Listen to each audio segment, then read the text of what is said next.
What if one man, just one, stood up against an entire belief system that had lasted for over 2,000 years? What if that man wasn't a rebel or a prophet, but a pharaoh?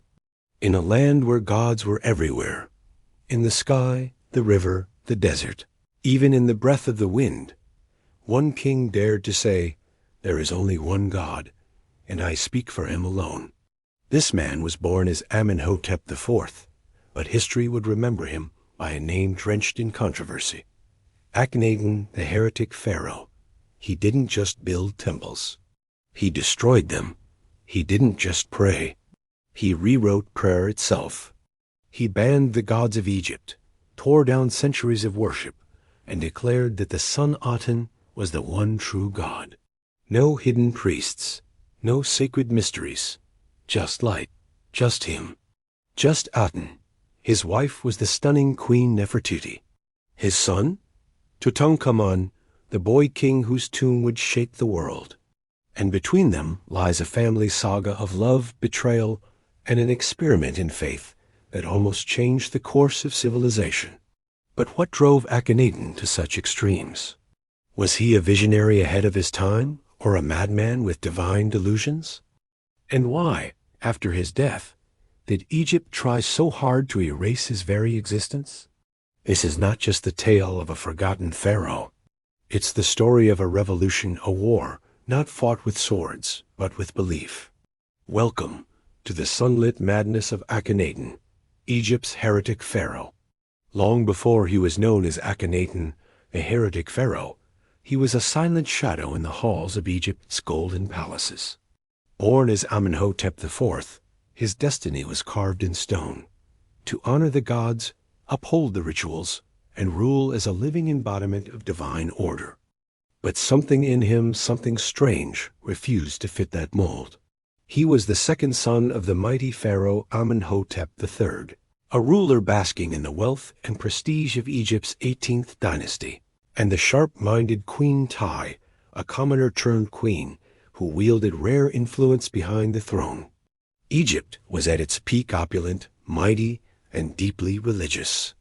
The gods of Thebes, especially the powerful Amun-Ra, reigned supreme in the temples, and their priests were nearly as powerful as the pharaoh himself. But Amenhotep IV did not walk among them easily. From childhood, he was different. He wasn't the warrior prince like others before him. He avoided courtly banquets, rarely appeared in public, and often wandered alone in the palace gardens. Some whispered he had a sickness. Others said he was cursed. His features were delicate, almost alien: a long skull, narrow eyes, swollen lips, wide hips, and spindly limbs. Ancient carvings would later show him with an unnatural form, neither fully male nor female, god nor man. But it was not just his body that unsettled those around him. It was his mind. He asked questions, dangerous ones. Why must the gods be hidden in dark temples? Why must only priests speak to them? Why must the pharaoh share power with men in robes? And above all, why do the gods remain silent?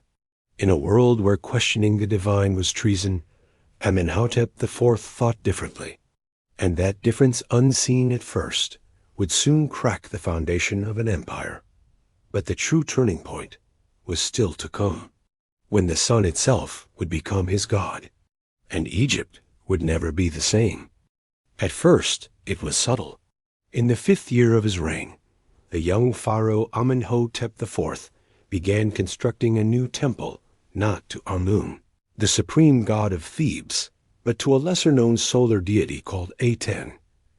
The Aten had been mentioned before in Egyptian texts, a mere aspect of the sun, a visible disk in the sky.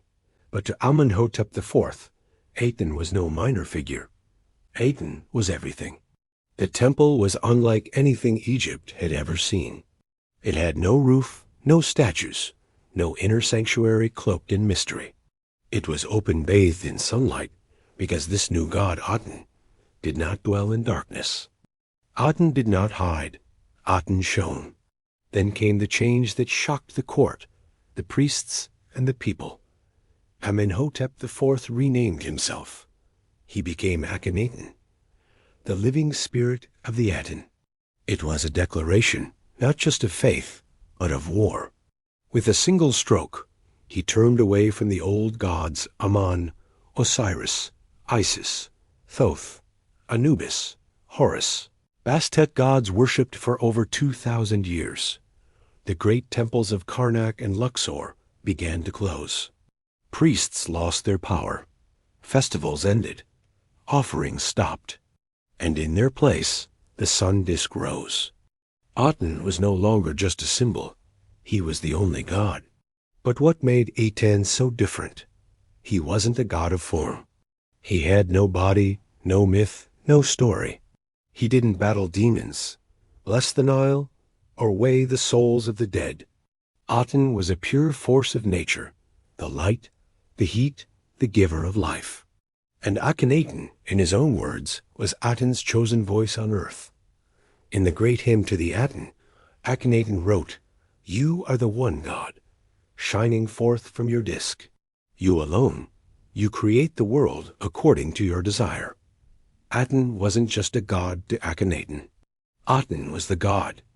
And worshipping Aten meant more than prayer.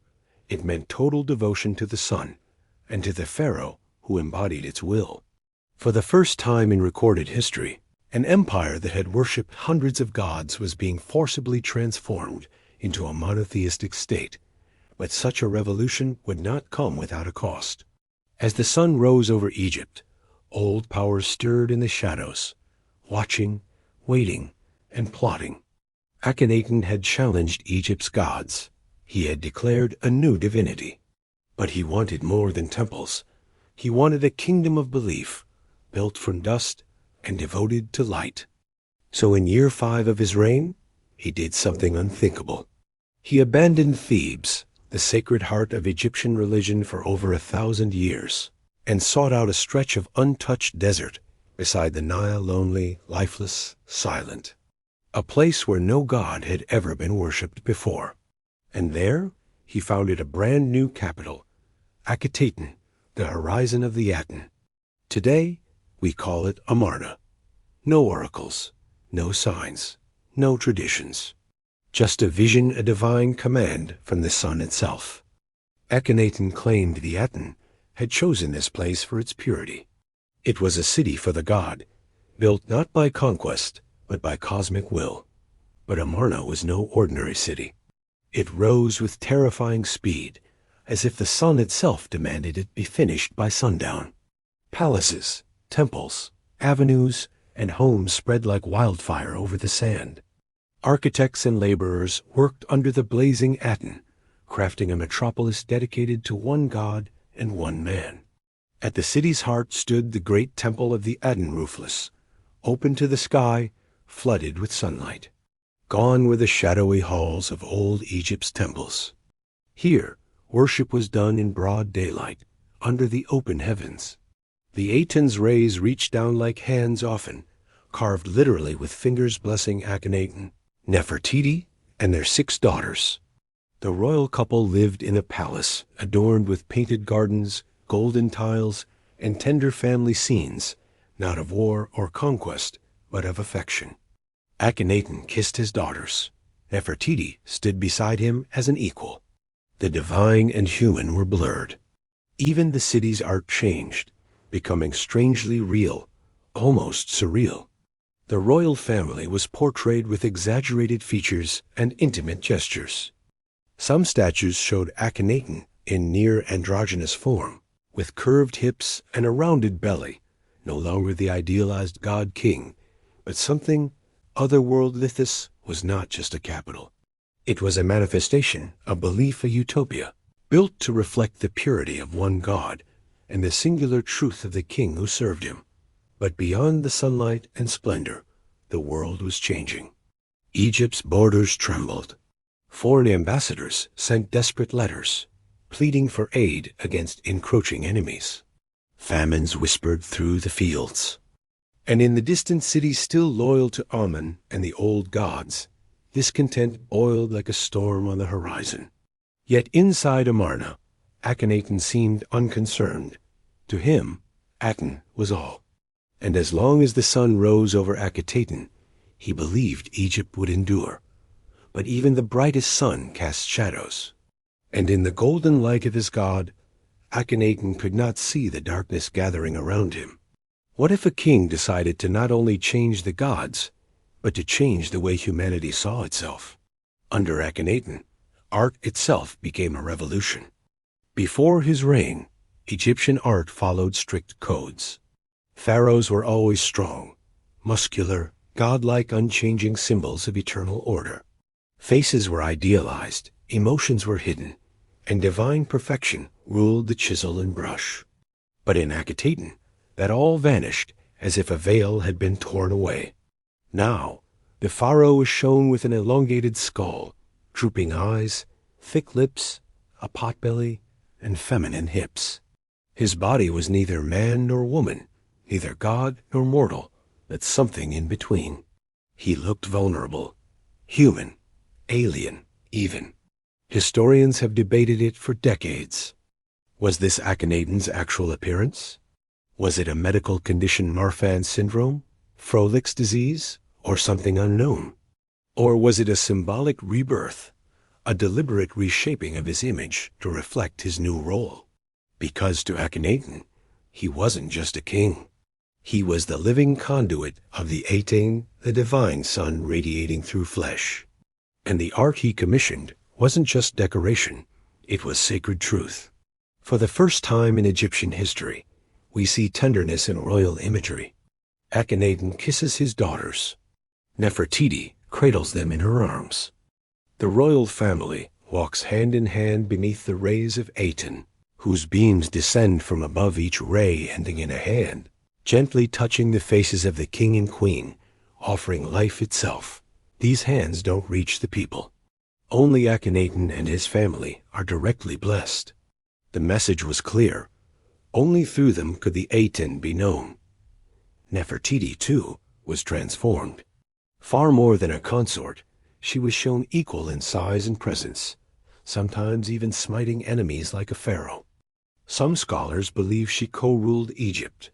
Others suggest she became a pharaoh in her own right after Akhenaten's death, under the name Nefertiti. Even the materials of art shifted. Stone carvings softened. Colors brightened. Frescoes showed natural scenes, birds flying, flowers blooming, rivers flowing. It was as if the artists were celebrating life itself, free from the weight of religious dogma. But make no mistake, this wasn't just artistic freedom. It was propaganda. Every statue, every painting, every beam of architecture declared the same thing. The old world was gone. The gods were gone. The past was dead. Now there was only the sun, only Aten, and Akhenaten, strange, serene, sun-kissed, stood at the center, not just as pharaoh, but as the mirror of divine light, the human face of a god who had no face. It was beautiful. It was disturbing. It was hypnotic.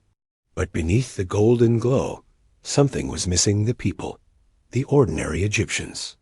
Their gods, their prayers. They were fading into the background, swallowed by a light too blinding to follow. And soon, that brilliance would begin to burn everything it touched.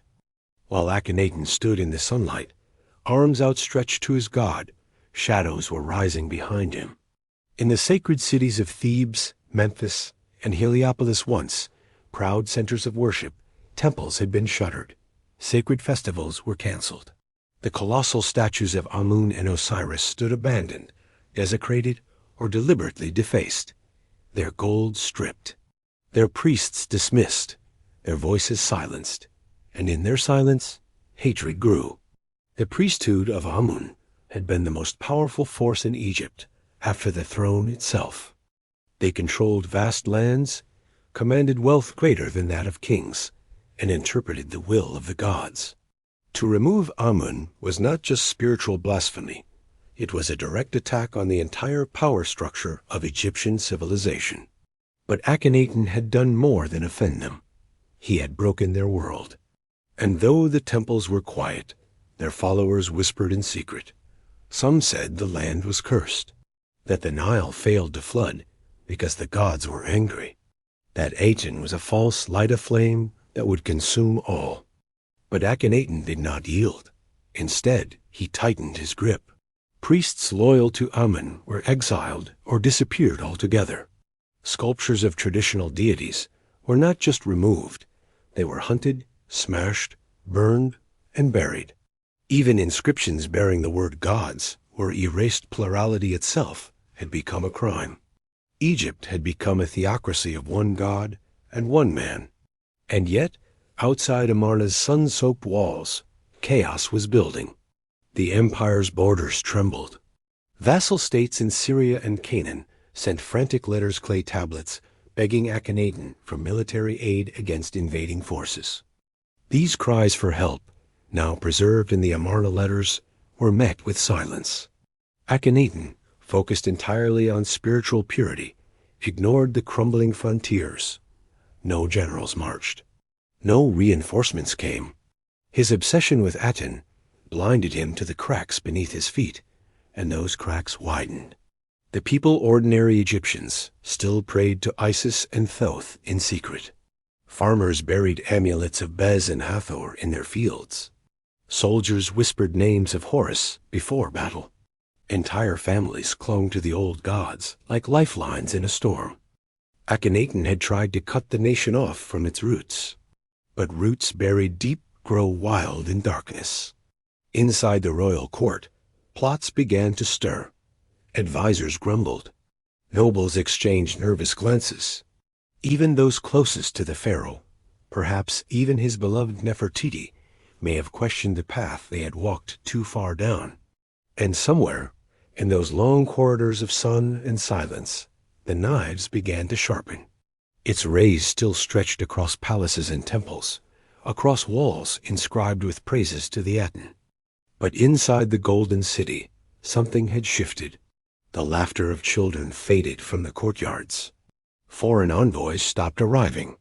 And Akhenaten, once radiant and obsessed with his divine mission, had begun to disappear from view.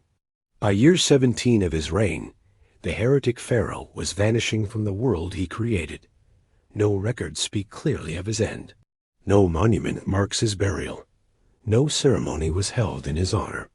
The man who once reshaped Egypt's soul simply ceased to exist. So what happened? Some say disease struck the royal court. Plague, perhaps, carried by foreign merchants, decimated the city. Art from this period shows fewer family members. Some of his daughters vanish from history with no explanation. Was it a pandemic that claimed them, and perhaps the pharaoh too? Others speak of a palace coup. By then, Akhenaten's refusal to respond to military threats had left Egypt exposed. Revolts broke out. Trade faltered. Hunger loomed. In the shadows, the nobility and remaining generals may have had enough. Was he murdered quietly in the night? A dagger in the back by someone he trusted? Then there are the darker rumors that his own queen turned against him. Nefertiti, once his equal in devotion and power, vanishes from inscriptions in his final years, only to re-emerge, possibly under a new identity. Nefertiti, a female pharaoh who tried to balance Aten worship with growing pressure to restore the old gods. Was this Nefertiti reshaping Egypt again after her husband's fall? Was she ruling alone, or acting as a bridge between her husband's doomed dream and the world to come? Even more mysteriously, Akhenaten's body was never found. A tomb was carved for him in the cliffs of Amarna, but it lies unfinished. His golden sarcophagus was later discovered defaced. His name chiseled out, his images mutilated. Some pieces of his burial items were later found in Tutankhamun's tomb, reused and repurposed, as if he was not a pharaoh to be honored, but a memory to be erased. And erased he was. Soon after his death, a young boy Tutankhaten, likely his son, ascended the throne. But almost immediately, he abandoned Amarna, changed his name to Tutankhamun, and restored the old gods. Temples to Aten were closed. Statues of Akhenaten were smashed. His name was scratched out of every monument, his memory damned. The priests of Amun, silent for nearly 2 decades, returned with vengeance. Official records would refer to him only as the enemy, the criminal of Akhenaten. It was one of the most comprehensive erasures of a ruler in ancient history. And yet, he was not forgotten. For centuries, Akhenaten became a phantom in Egyptian history, a blank space, a strange name barely whispered, until the sands shifted, until archaeologists began to uncover the ruins of Amarna, until the light of the Aten once extinguished began to flicker again, not in worship, but in curiosity. What kind of man defies the gods? What kind of king chooses truth over survival? What kind of heretic shapes history, only to vanish without a trace? Akhenaten vanished from history, but not from mystery. He challenged gods, defied tradition, and built a city in the name of light. Was he a madman drunk on divine power? Or the first to glimpse a deeper truth hidden behind centuries of ritual and myth? The sands of Amarna may have buried his temples, but they couldn't bury the questions he left behind. And now, the Sun King rises once more in the minds of those who dare to wonder. If this tale of forbidden faith and lost legacy intrigued you, like, share, and subscribe to Tales Beyond Time. We explore the hidden corners of history where legend and reality blur. What do you believe? Was Akhenaten a prophet, a tyrant, or something else entirely? Drop your thoughts in the comments. We're listening. Because here, the past doesn't stay silent. It speaks.